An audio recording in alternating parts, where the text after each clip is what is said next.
Views and opinions expressed are not necessarily those of the staff or management of the Flavors of Northwest Arkansas podcast. Well, hi there, and welcome to this week's edition of the Flavors of Northwest Arkansas podcast. I'm John Eagleman. Thanks for listening and watching. This week, I'm kind of embarrassed. I've done about 60 or so of these, and it's the first time that I'm in Bella Vista.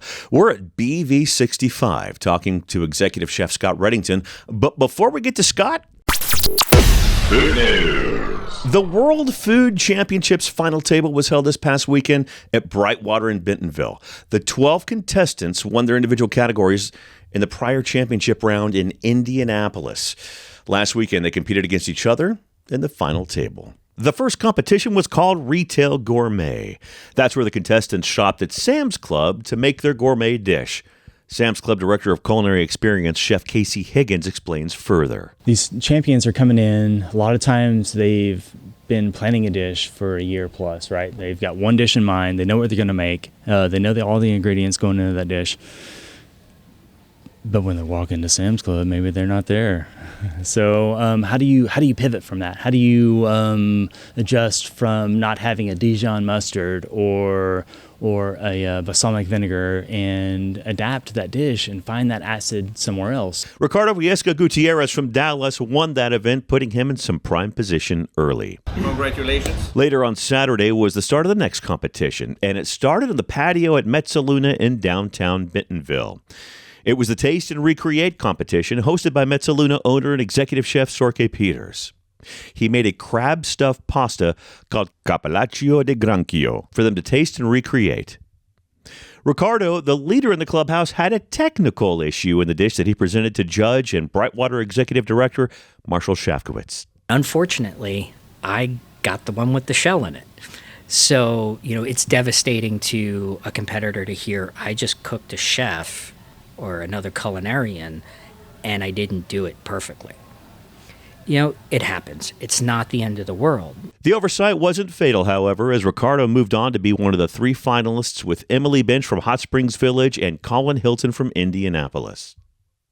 In the final competition, the chef's assignment was to create something that spoke in their culinary journey and how they got to where they are. Colin's the 2024 World Noodle Champion, Emily is the 2024 World Dessert Champion, and Ricardo was the 2024 World Vegetarian Champion, and all three had dishes that reflected those titles. Mostly. The winner of the final table takes home $150,000. With a score of 93.75. Let's offer a huge congratulations to the World Food Champion, Colin.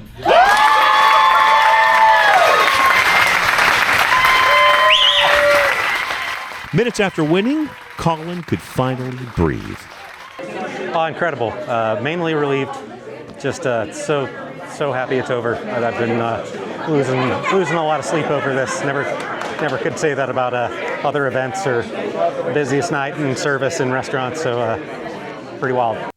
According to Chef Shafkowitz and Judge Tim Ordway of Crystal Bridges fame, the talent they judge each year continues to elevate. This year's food is tenfold better than the food that we saw last year. Wow. The execution, the attention to detail. But the layer that's happened this year that I didn't get to experience last year was the story. Chef Katie Dixon mentioned in the last judging panel, like those of you that move forward know that it's because you really focused on those minute details. You're super focused in, and it's the separation of just a little bit. It's definitely stepped up this year. It's exciting. It's the third year that it's been held at Brightwater, and Count World Food Championships President and CEO Mike McLeod, a fan of the area. But I want to say thanks to the entire team at Brightwater, and I want to say something about this community. I've known a lot of people here for a long time because of my relationship with Walmart and Sam's Club. This community, in my opinion, is still one of the rarest gems in America, and it's you can feel it when you come here. You can feel that the people really take pride in the way the community presents itself, the way you experience, whether it's bike trails or museums or food. This is a beautiful community, and I love coming here every chance I get. Well, no disagreement here. If you want to get a shot at the World Food Championships, you can get to Indianapolis by winning the Miracle League Burger Cook-Offs in Northwest Arkansas or Little Rock. NWA's cook-off will be for 2026, though, as the date's too close to the Indy competition. But Peggy McCall Robertson of the Miracle League has an idea for this year. We do one in Little Rock coming up April 27th. So if people are in Northwest Arkansas and want to get in on that, come down and compete on a Sunday afternoon. You can register, go to our website, miracleleaguear.com, and get registered so you can compete here. Hey, do you have happy hour plans today? If not, they are reopening the Core Tap Room in Lowell. They have some upgrades, they did some spring cleaning, and got a brand new pool table. They'll be open Wednesdays to Saturdays from 4 to 9. And how about Crisis Brewing Company? They will be tripling in size soon, as they've planned a big expansion according to the Fayetteville Flyer. The expansion is going to include a new brewery, an indoor-outdoor tap room, and a small kitchen. Look for the project to be completed later in 2026 or early to mid-2027. If you're a fan of the Prelude Breakfast Bar in Fayetteville, don't worry, they are open. Construction in their parking lot has begun, which will be rough on business. They're open to regular hours, but if you'd rather pick up, they are offering curbside pickup on the corner by Cork and Keg. The Spring Kitchen Company in Springdale had their grand opening this past weekend. They are a co-working commercial kitchen and also pop-up event space. Check their social media for more at Spring Kitchen Co. The Larder opened yesterday at the Ledger in Bentonville. They offer a carefully curated selection of grab-and-go eats, snacks, and drinks. They're open Monday through Friday, 7 a.m. to 5 p.m. Keeping it in Bentonville, Homegrown at the 8th Street Market has officially announced their grand opening date of April the 14th. Now, that is on a Monday, and it sure would be an epic way to start the week. The newest Onyx coffee shops opened at the Walmart campus on Monday, and both are in the Hula building where 8th and Plate is. The Onyx is open to associates, while Doyen is open to the public. In addition to drinks, you can get bagged coffee to take home, mugs, and other items. Doyen is defined as a woman who's the most respected or prominent person in a particular field. BV65 Executive Chef Scott Redington got into the food business as a suggestion from a family member. He started cooking on the line at a restaurant in his hometown of Salt Lake City. He once had a boss tell him he wasn't going to make it in that business. Good thing he's stubborn, because that's why he's here in Northwest Arkansas all these years later. He's been up and down the western half of the United States, but has been in Bella Vista now for a while as the executive chef for the restaurants under the Bella Vista POA, whose newest property is the barbecue restaurant known as BV65. He's newer to barbecue, but his pit master Flavio Valverde is not. And together they've come up with a delicious menu, especially those smoked pork belly tacos that I tried. We get into barbecue and talk to Scott next. That's right here on the Flavors of Northwest Arkansas podcast.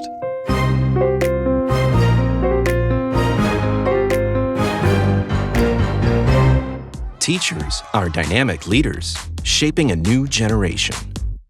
Innovating to prepare students for our fast-changing world. They're skilled experts, discovering a universe of solutions, telling stories, inspiring, mentoring, connecting cultures, leading by example. Teaching is a journey that shapes lives. Are you ready to begin? Explore teaching at teach.org.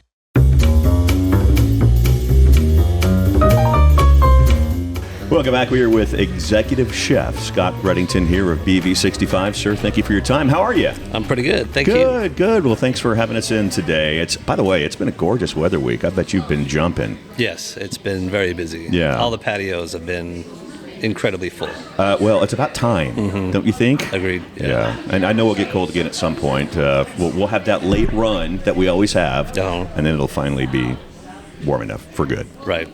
Don't put the coats up yet. So take me to the start. Where are you originally from? I'm originally from Salt Lake City, Utah. Okay. That's where I started my career, is at Spencer's Steakhouse there. Yeah? Were you on the line? I was on the line for a few years before I was promoted to sous chef. And nice. Then I moved to Oregon after that. Okay. was there for a good 5 years, I believe. Sure. Then I was transferred to California in the East Bay area. Okay. Then me and my wife moved out to Hawaii. Was out there for a couple of years. You've been around. Yeah.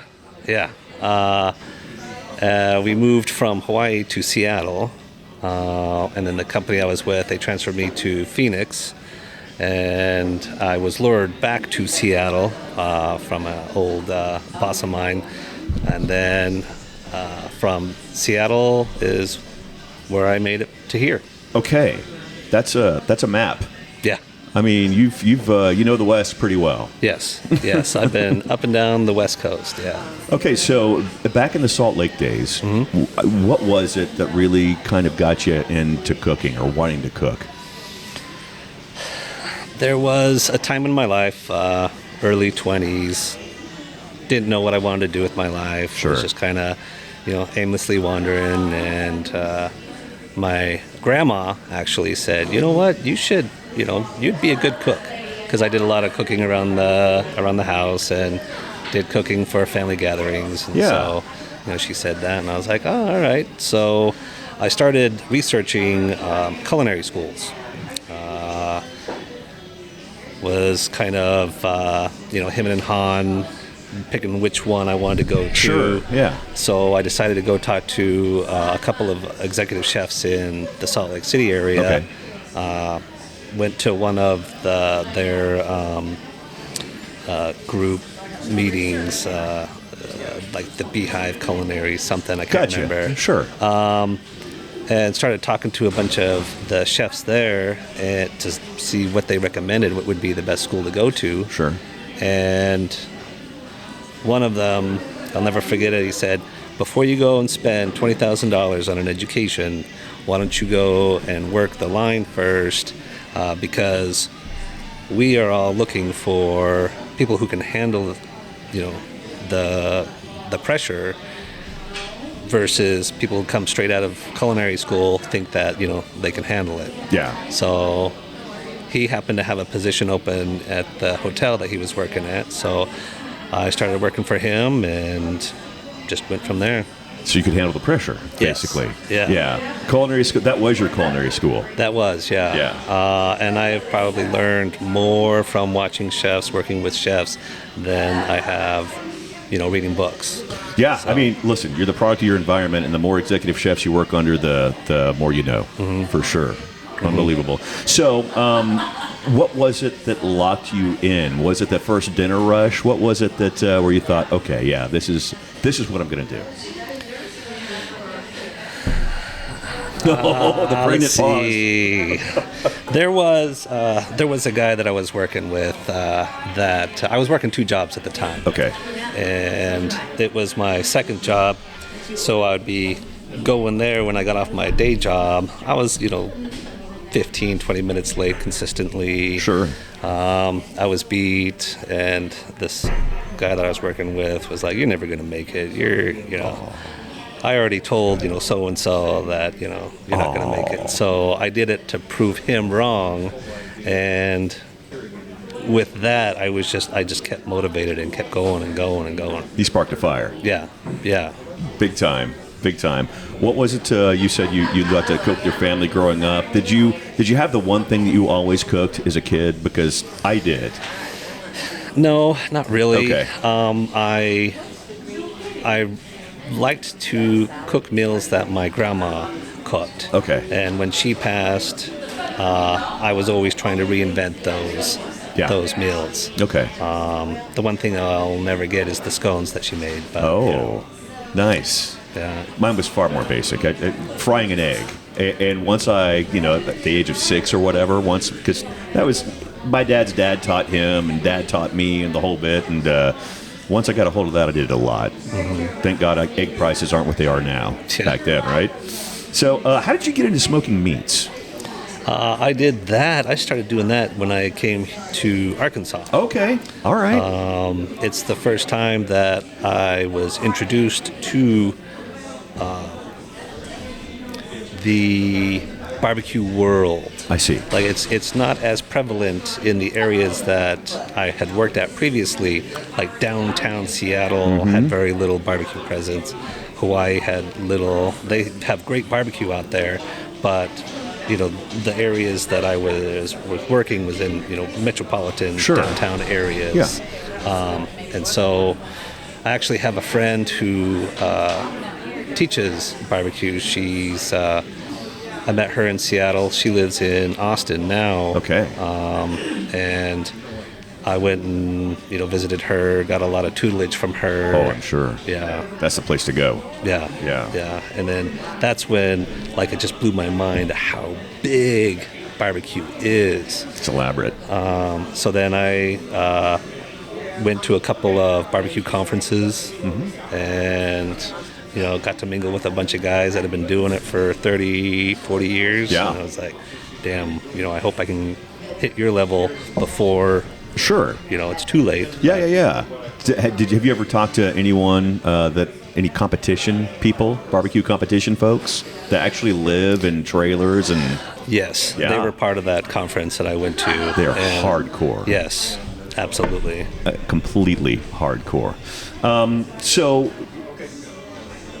talking about making your way to Bella Vista, was it like a job transfer, or what was it that actually got you here? It was a friend that I worked with in Seattle. She moved down here, and she was the event coordinator for the POA. Okay. And she said that there was an opening, and I was living by myself, paying $2,000 for a studio apartment. Oh. And this is Seattle? Yeah. Yeah. And I mean, it was really, timing. And so I was like, all right, yeah, sure. Signed a 2-year contract. Was like, okay, I'll give you 2 years, and then I'm going to go back. And I've been here ever since. Nice. It's been 7 years now. Really? Mm-hmm. Okay, so you've been here 7 years.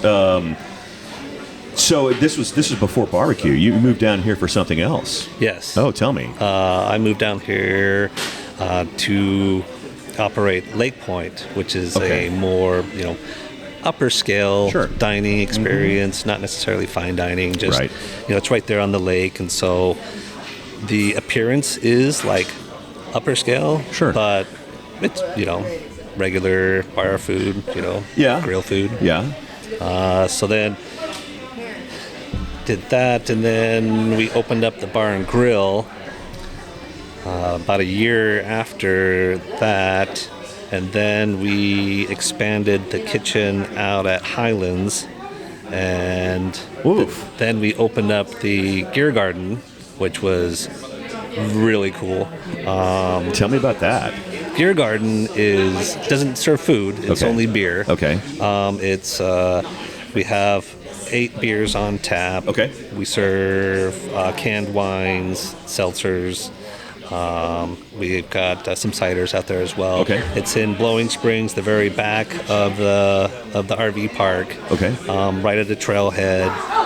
We get tons of bikers from everywhere, Bentonville, Bella Vista, everywhere. Sure. We usually do live music on the weekends. Okay.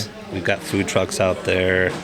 And the vibe is just so relaxed and cool, and it's about to be popping with the weather, basically, is what you're telling me too. Yes, absolutely. Yeah, awesome. So 5 years on that one. Wow. And then this opportunity came up, and so now this is restaurant number 4 under my belt. Okay, awesome. Well, what was it like? Because I know this was something else previous. What was it like getting this space to where it needed to be, really? You wouldn't be able to recognize the place if you frequented the restaurant prior and then walking in now. Yeah, it's completely different. Sure. But it's been good. Like we've been able to design the kitchen to be easily cleanable because barbecue is very messy. It's way dirty, man. So it's been good. Good. It's been good, yeah. Good. And I'm telling you, building out a menu for a place like this is something too, and we'll get into that in the next segment. But before we get there, what was it? 24 hours. The last 24 hours like here before you open the doors. Because I ask everybody this. It was pretty intense. Yeah. We did a a soft opening. We did a VIP dinner. Yeah. It was kind of like all of the employees, not all of the employees, but we invited a bunch of the community people and a lot of the directors of the POA, so that we could get a feel of what it would be like once we open. And the one thing that we didn't do was space out the reservations, so we just packed the place, and it was just that ticket machine was going off the rails. Off the rails. Oh my gosh. But which was a godsend, because we ended up redoing the line, and it's been butter ever since. That's what a soft opening's for. Yeah, absolutely. Yeah. Well, that's good. I'm sure the front of house loved being triple and quadruple sat. I know that's fun. Been there. Yeah, that's a good time. Pulling your hair out in front and back. Yeah, that's great. Well, let's talk barbecue. You ready? Yes. We'll talk barbecue. We've got my Kingdom and Home Pro Tip of the Week, and that's coming up next right here on the Flavors of Northwest Arkansas. Let me show you something. Connect with us at Flavors of Northwest Arkansas on Facebook and Instagram, or by email at flavorsofnwa@gmail.com. And it's now time for the My Kingdom and Home Pro Tip of the Week, and for that we go to Chef Scott. Sir, what is your tip or tips? A couple of them. If you are barbecuing meat, keep it off of direct heat. Season your meats a good 12 hours prior. Nice. And anything else you're cooking, use cast iron. Yeah, no doubt about it. Cast iron. Yeah, same. And cleaning cast iron is exceptionally important if you do it properly. Yeah. How do you do it? I constantly use my cast iron grills and pots and pans, and so it makes it a lot easier to clean. But a metal, what's a metal chain really? Scrub? Scrub brush? Scrape it all off. Yeah. It keeps the oils in the pan. Never use soap. Just take that metal scrubber. Okay. Scrub it all off. Yeah. Rinse it. Let it go. Good to go. Give it a little bit of oil and. Okay. All right. So it's not something that you have to put in the oven at 500 degrees after you use it to make sure that it maintains. If you haven't used a cast iron pot or pan in like 3 or 4 months, then yes. But if you're constantly using it, then no. Okay. All right. These are good tips. We'll be right back. Your story doesn't have to end. As an organ donor, the good in you can live on. In fact, you can save up to 8 lives through organ donation. Sign up to give the gift of life after you're gone. You'll be happy you did. Just maybe, someone else will too. Sign up online today as an organ, eye, and tissue donor at organdonor.gov. It saves lives.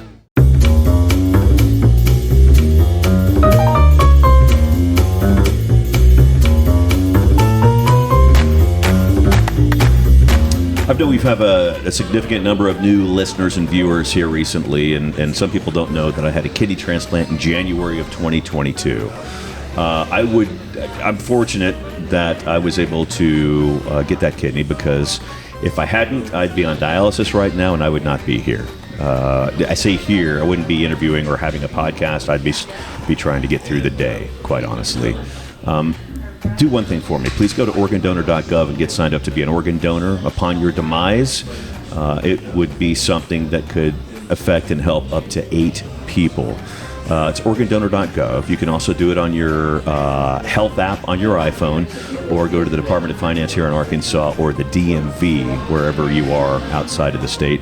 Please go and get signed up, because it's made a difference in so many lives, including mine. Thank you so much. And we are back. Scott Redington, BV65. Appreciate your time. And starting to get some folks in here, man. Starting to pack up a little bit. Yeah. Everybody's ready for lunch. Absolutely. That's a good thing. That's a great thing.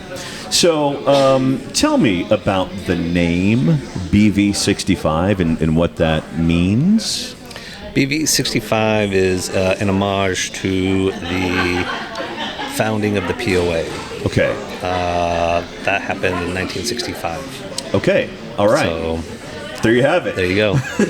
Okay. Well, at least folks know now, right? Uh-huh. All right. Fair enough. What was it like building out the menu for this place? A lot of research. Yeah.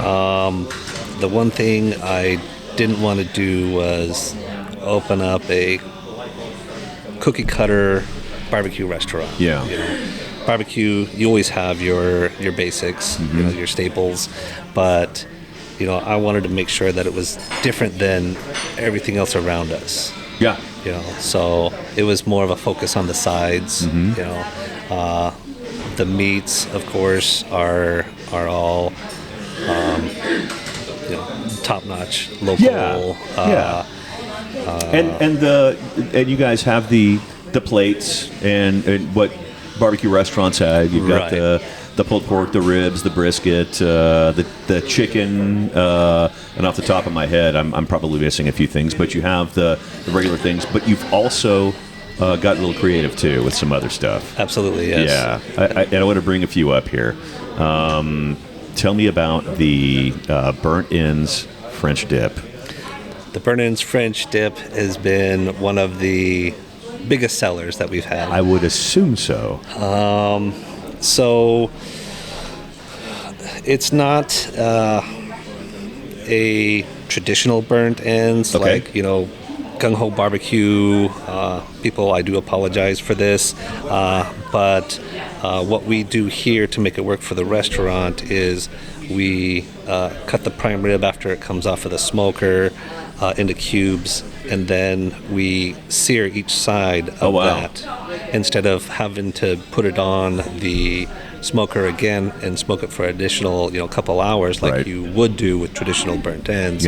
We had to make it work for, you know, this atmosphere. So we take those, we sear them in a cast iron pan to get them all. There you are with your cast iron again. Exactly. And that's how we maintain that without having to like 86 it all the time. That's great. No, that's smart. Yeah, you'd that would be tough to maintain otherwise. Speaking of maintaining a barbecue restaurant, whenever I talk to people, that's got to be one of the hardest kind of restaurants to have, because you've got to have all the meats continue throughout the day, your hours that you're open, have it continually taste like it's right off the smoker. And that's a hard thing to do. I've been to well-regarded barbecue restaurants in other states and have had average barbecue, but that's because it's at 3 p.m.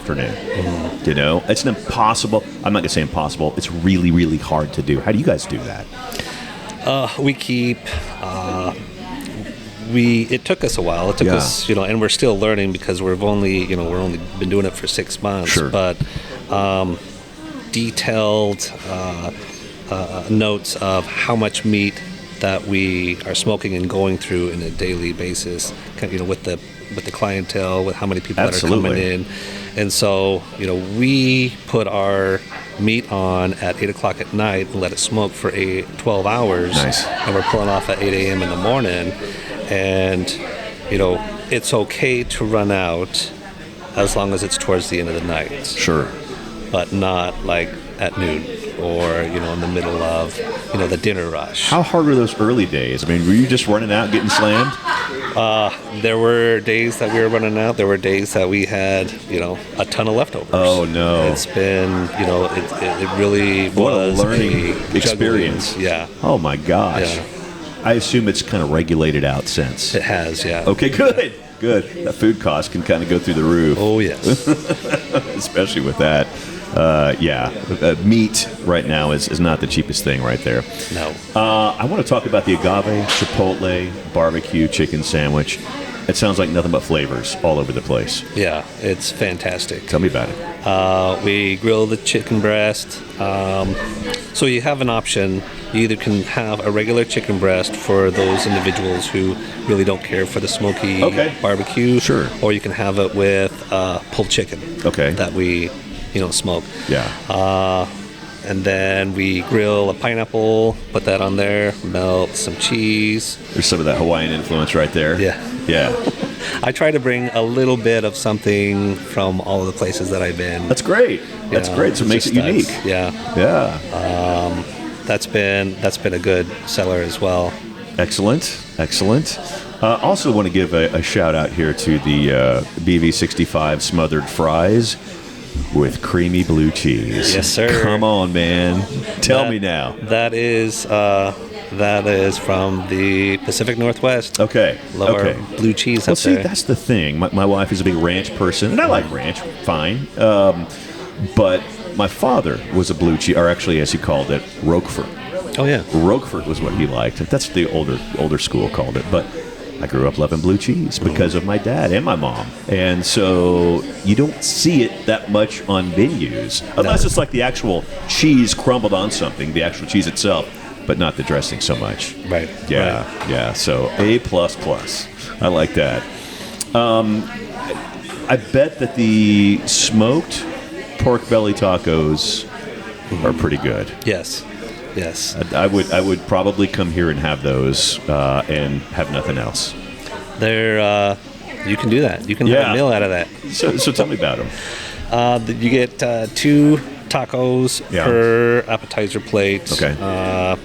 Same deal. Smoke the pork belly on the smoker. Takes only a couple hours, and then we cut it. We sear it a little bit. And then we put on one of them gets a guacamole slaw, and the other one gets a spicy coleslaw. Ooh. Yeah. Tell me about that slaw. That is something that while I was doing the research for the restaurant, really stuck out. Out of one of the many that I went to. Yeah. And so we make ours with sambal. And like the actual drink. Sambal, uruk. Oh, I'm sorry. I was thinking of like a liquor. Sorry. I was like, oh, that's interesting. That's for dessert. We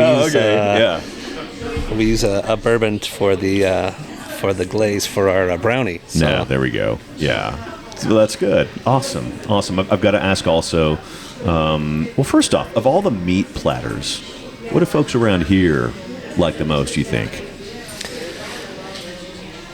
The sampler has been very popular. Okay. Yeah. Because there's so much meat on there that you can, like me, and you can share it and still have leftovers. Oh, gosh.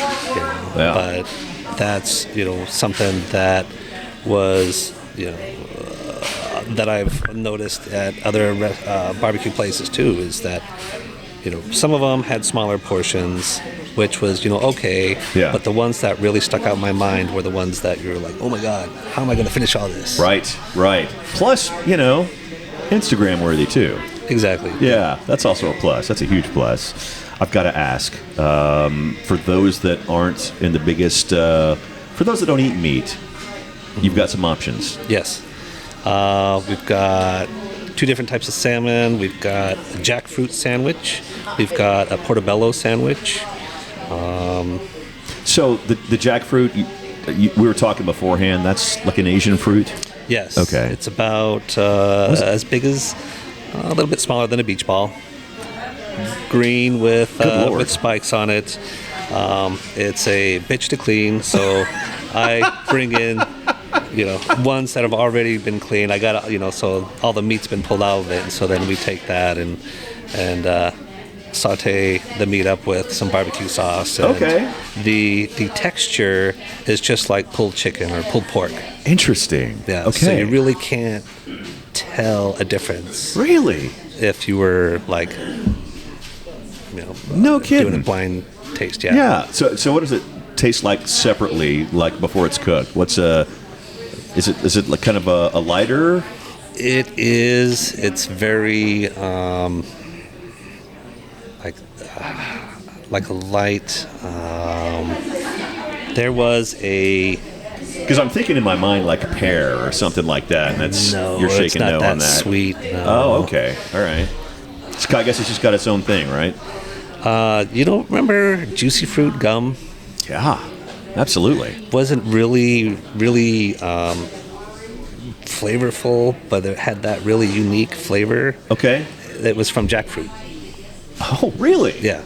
No kidding. kidding. So if you take that and get rid of all the sugar and all the processed stuff, that's what it would that's what it would taste like. How about that? No. I learn something new every day. That's amazing. Useless information. I know. I'm going to have to go pick up a pack on the way home. Check that out. I do have to ask about the smoked mac and cheese. My man. Smoked mac and cheese. That was something that, I think I came up on my own. I was just curious while we were kind of playing with the menu. We made the cheese base. Okay. And I was like, I wonder what this would taste like if I threw it in the smoker for about an hour.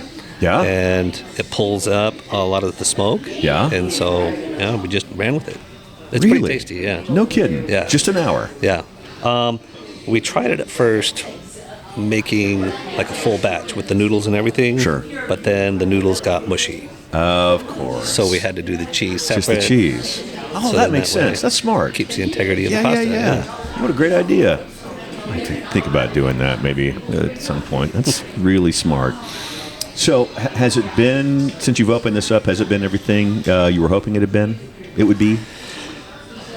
We opened up right before winter. Yeah. So a lot of the traffic was not there as we were preparing to open, as we were seeing everybody going by. Yeah. And so it was almost like a blessing in disguise. Okay. So we were able to work on a bunch of processes, fine-tune some recipes, and then really be prepared for the summer where it's really going to be busy. Yeah. So we're about to hit spring. You kind of had the back end of fall there, but the weather is going to be what it is today. Actually, really nice. Hopefully, minus all the wind. Yeah. And I guess you guys will really figure out what a summer's like here with this. It'll be a learning experience. Yeah, you get a lot of the golf traffic after golf traffic. Yeah. There's going to be tennis traffic. The pools will be open, so there'll be all that pool traffic. Oh, bye sleep. Yeah, exactly. Where can folks find you? We are located at 2 Kingsdale Drive, in the Kingsdale Sports Complex area. Yeah, right next to the pro shop. Yeah, basically. Yeah. Okay. And online?